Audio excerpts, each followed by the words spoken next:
Hi, friends.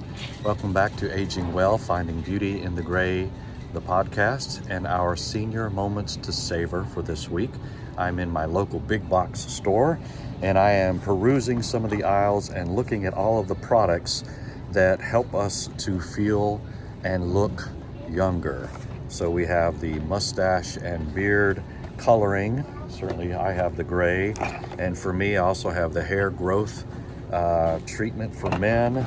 For women, we have the different sorts of coloring for hair.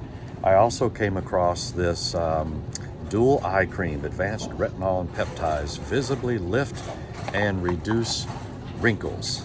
So, and there are many more of these products here, which brings us to this most important topic for us today. How do you feel about how you look? Are you okay the way you look? How much does your value reside on your appearance and its aligning with our youth-obsessed culture? We know this to be true. We are a culture that tends to favor a more youthful appearance. We have these billion-dollar industries, literally, that reinforce that mindset, both with the products that we have here as well as the different options we have for procedures to change our appearance. It's a complicated issue. On the face of it, is it okay that we want to look nice? Of course it's okay. What about the double standards for men and women, where there's higher expectations for women in terms of being youthful in their appearance? Not okay that there's that double standard. So it is a complicated issue.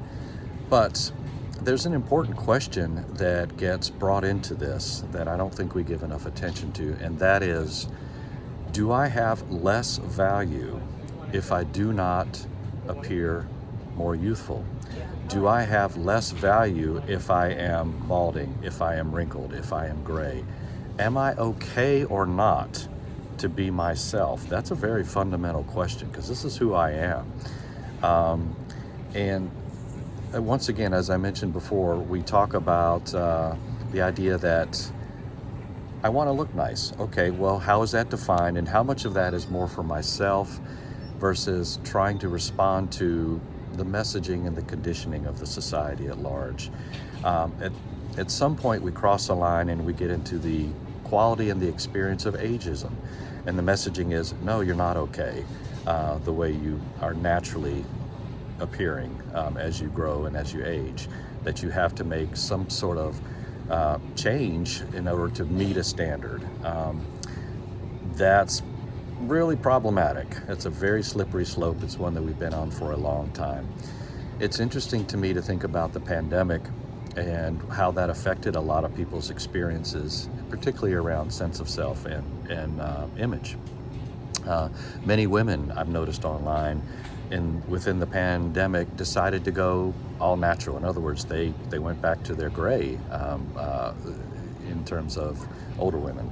So, and they've embraced it, and I'm thrilled about that, and I hope that has pretty good shelf life in the sense that folks are saying, you know what, this is who I am, and I'm okay, like more than okay. I'm good this way. So, a complicated question, an important question.